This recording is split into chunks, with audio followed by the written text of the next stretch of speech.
Olá!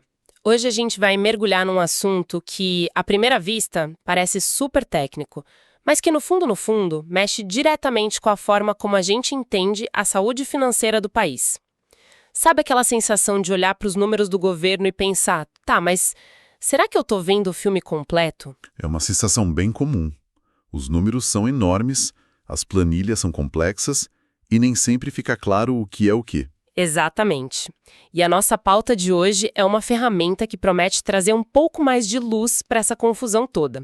Temos em mãos a Norma Brasileira de Contabilidade, a NBC-TSP 28. O nome é intimidador, eu sei, Um pouco, né? mas a promessa dela é bem simples: ajudar a gente a separar o joio do trigo nas contas públicas. É uma ótima forma de colocar. A norma cria, assim, um jeito de olhar para o que a gente pode chamar de coração do governo.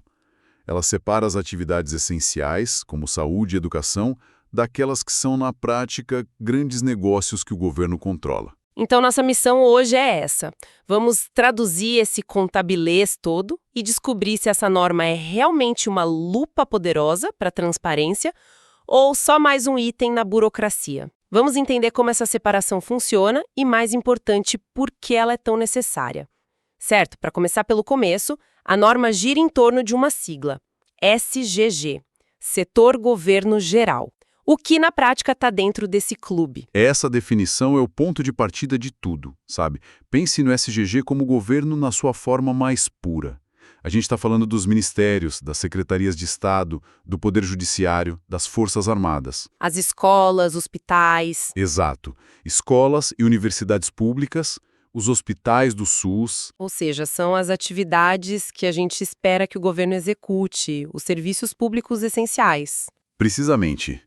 A característica principal de todas essas entidades é que elas são não de mercado. Elas não existem para gerar lucro. Elas são financiadas, na maior parte, por impostos e transferências do orçamento público para prestar um serviço à população. Elas são a razão de ser do Estado. Entendi. Esse é o núcleo do governo. Mas o governo é muito maior que isso, certo? Ele é dono ou controlador de empresas gigantescas. Onde elas entram nessa história? E aqui está o pulo do gato da norma. Para dar clareza, o setor público inteiro é dividido em 3 grandes blocos. O primeiro é esse que a gente falou, o SGG, o Governo Essência. Os outros 2 são os braços empresariais do governo. E quais seriam eles? O segundo bloco é o das Empresas Públicas Financeiras, o EPF. Basicamente, são os bancos e as instituições financeiras que o governo controla e que operam no mercado, competindo, emprestando dinheiro, captando recursos. Pense nos grandes bancos públicos, por exemplo. Ok, então temos o governo serviço e o governo banco. Qual é o terceiro? O terceiro é o das Empresas Públicas Não Financeiras, o EPNF. Aqui entram todas as outras estatais que produzem bens ou fornecem serviços numa lógica de mercado. São as gigantes de energia, de petróleo e gás, saneamento, correios e por aí vai. Empresas que têm clientes, faturamento e que, idealmente, deveriam se sustentar com a própria operação. Ah, agora o mapa está ficando mais claro. A norma basicamente desenha 3 caixinhas: governo serviço, governo banco e governo empresa. Mas por que se dá todo esse trabalho de separar? Por que não olhar o resultado todo junto, o famoso consolidado? Porque olhar tudo junto pode mascarar a realidade. Imagina um cenário hipotético. Uma estatal de petróleo tem um lucro recorde por causa da alta do preço internacional. Se você mistura esse lucro extraordinário com as contas do governo-serviço, pode parecer que o governo está com as finanças super saudáveis, nadando em dinheiro. E qual o problema disso? O problema é que esse lucro da empresa pode estar escondendo um rombo gigantesco na Previdência ou um corte severo de verbas na educação. Essa separação que a norma propõe permite responder perguntas cruciais, tipo: o núcleo do governo, com os serviços essenciais, se sustenta? Ou ele depende do lucro das estatais para fechar as contas?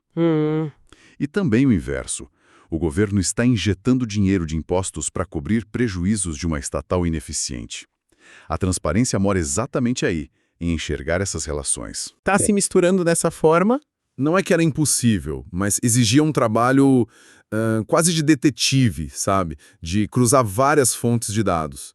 A ideia dessa norma é trazer essa informação de forma organizada e padronizada para dentro do relatório contábil oficial do governo. Isso me leva a outro ponto que a norma menciona. Ela fala de bases estatísticas e bases contábeis. Para mim, que sou leiga, número é número. Qual a diferença? Parece que existem duas verdades sobre as contas do governo, uma para os contadores e outra para os economistas. Isso parece uma receita para confusão. É uma observação perfeita e é um dos pontos mais sofisticados e importantes aqui.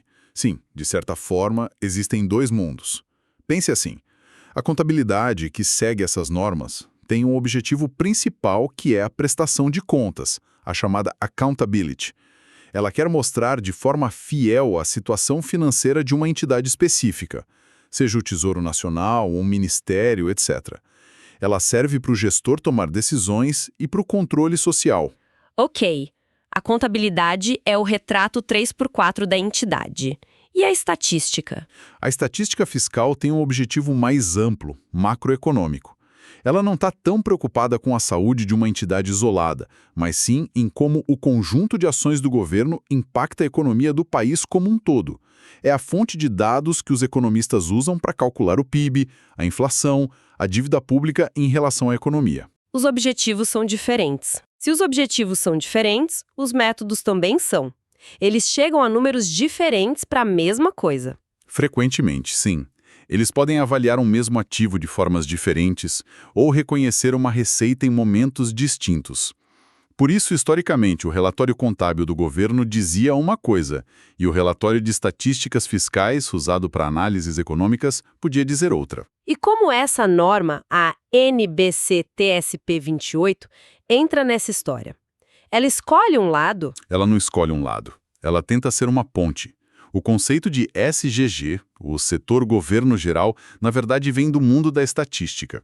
O que a norma faz é permitir que o governo pegue esse conceito estatístico e o traga para dentro do seu relatório contábil oficial. Ela cria um dialeto comum, uma forma de fazer os dois mundos conversarem. Então, é como se fosse uma legenda oficial, traduzindo um conceito de um universo para o outro para que mais gente possa entender. Exatamente. É uma forma de alinhar as informações e aumentar a coerência. Mas tem um detalhe fundamental aqui. A norma permite que o governo faça isso se ele optar por fazer. Espera aí. Se optar, é opcional? Se essa separação é tão incrível para a transparência, por que um governo poderia escolher não fazer? Isso não soa como uma desculpa para, talvez, não mostrar tudo com tanta clareza? Essa é a pergunta de $1 milhão e a crítica é totalmente válida. A justificativa oficial para a opcionalidade é a complexidade e o custo. Coletar, separar e auditar todas essas informações nesse nível de detalhe é uma carga de trabalho gigantesca. A defesa é que forçar isso poderia ser impraticável para alguns entes da federação. Mas a consequência é que a transparência se torna uma escolha, não uma obrigação. Exato.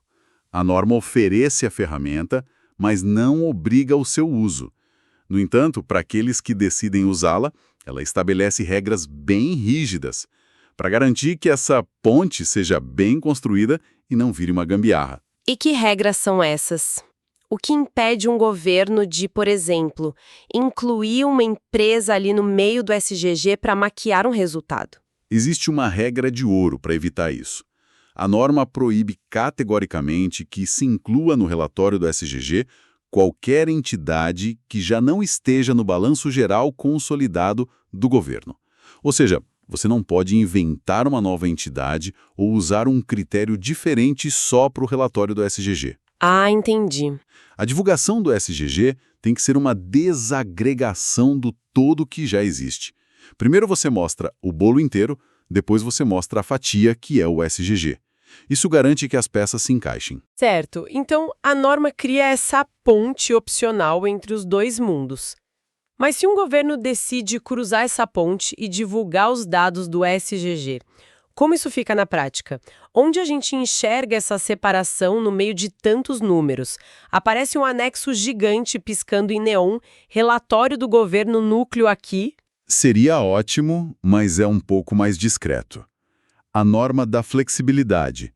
A informação pode aparecer em colunas separadas nos próprios balanços principais, uma coluna para o SGG, outra para as empresas e uma para o total consolidado.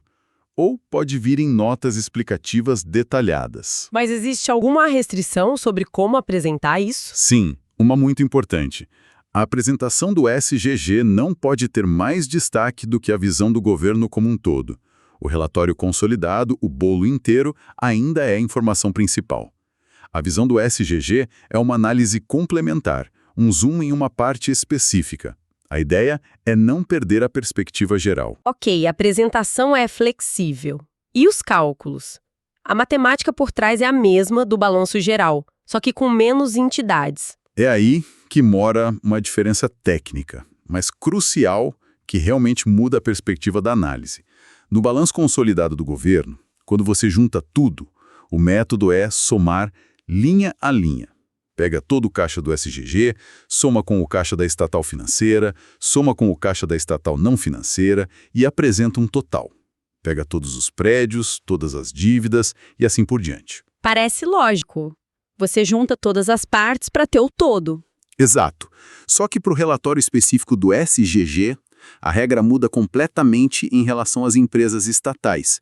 O SGG não vai listar os prédios, os caminhões e as dívidas da Petrobras ou do Banco do Brasil em seu próprio balanço. Ué, e o que ele faz então? Ele simplesmente ignora que essas empresas existem? Então ele muda a forma de enxergar. O que é fascinante aqui é que para o SGG, todo o investimento que ele tem nessas empresas, tanto as financeiras quanto as não financeiras, é tratado como uma única linha no balanço. É um único ativo chamado investimentos, que é medido pelo valor do patrimônio líquido dessas empresas. Isso tá ficando técnico. Vamos tentar uma analogia. Se o governo consolidado é o dono de várias casas e lista cada móvel, cada eletrodoméstico, cada conta de luz de cada casa. O relatório do SG, que seria o dono principal, não faria essa lista, ele apenas diria no seu balanço: investimento total nas casas que eu controlo, X reais. Ele mostra o valor da sua participação no negócio como um todo e não os detalhes da operação do dia a dia. Entendi. Então, o relatório do SG não trata a estatal como um departamento que ele administra, mas sim como uma ação que ele possui na carteira de investimentos. É uma visão de investidor. Perfeito. A analogia é exatamente essa. É uma visão de portfólio. Isso reforça a separação conceitual.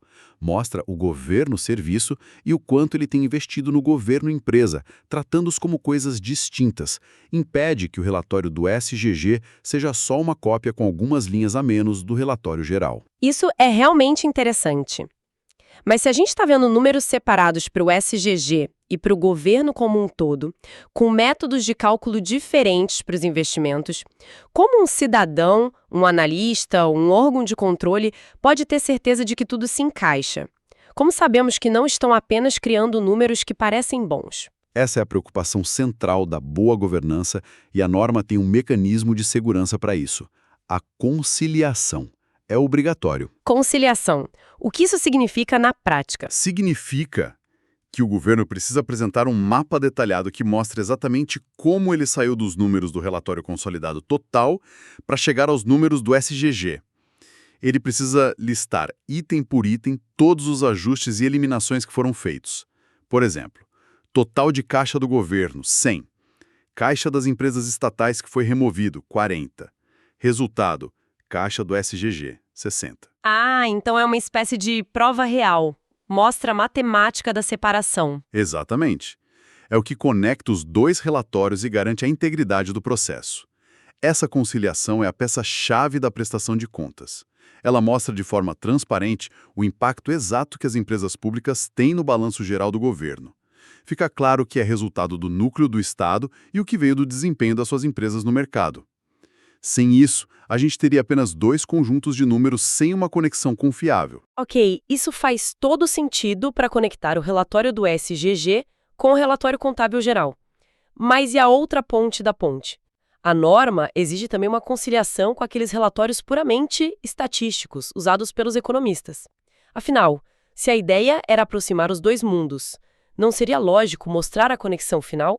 Essa é uma observação muito perspicaz e toca num ponto de grande debate. A resposta curta é não.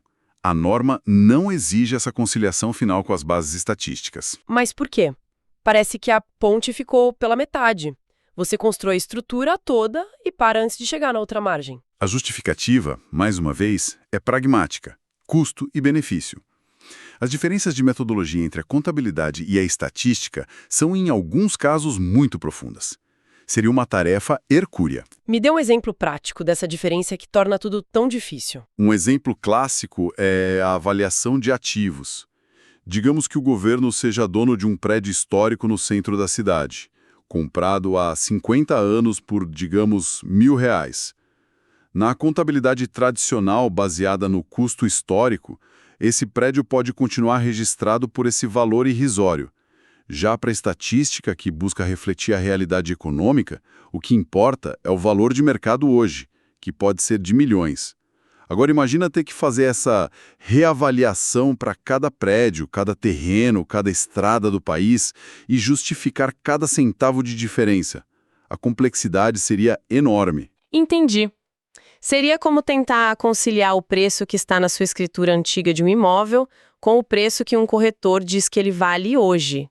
E fazer isso para tudo que o governo possui. Exatamente.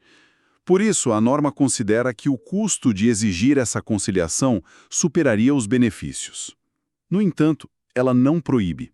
Um governo que queira atingir um nível máximo de transparência pode, voluntariamente, tentar produzir essa conciliação.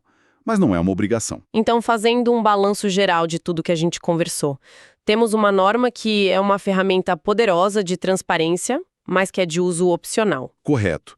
Ela oferece um método claro para o governo mostrar as finanças do seu núcleo de serviços, o SGG, de forma separada das operações de suas empresas que atuam no mercado. E ela faz isso construindo uma ponte entre o mundo da contabilidade pública e o das estatísticas fiscais, usando um conceito-chave que é o SGG. Mas, para garantir que essa ponte seja segura, ela exige regras bem definidas, principalmente a obrigação de conciliar os números do SGG com o balanço geral do governo. Essa é a fotografia perfeita.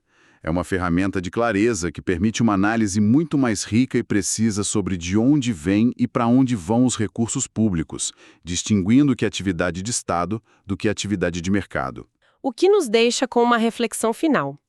A norma já está em vigor, mas, como a gente viu, sua aplicação é uma escolha. Se a divulgação dessas informações sobre o setor governo geral realmente aprimora tanto a transparência e permite um controle social muito mais efetivo, o que leva um governo a optar por fazer esse esforço adicional? Seria um sinal de compromisso com a clareza? E, por outro lado, o que a ausência dessa divulgação pode sinalizar? Seria apenas uma decisão pragmática para evitar a complexidade administrativa e os custos, como a própria norma prevê? Ou poderia ser interpretado como uma preferência por manter as águas um pouco mais turvas, onde os bons resultados de um setor podem convenientemente compensar os maus resultados de outro. A ferramenta existe. A questão que fica é sobre a vontade de usá-la.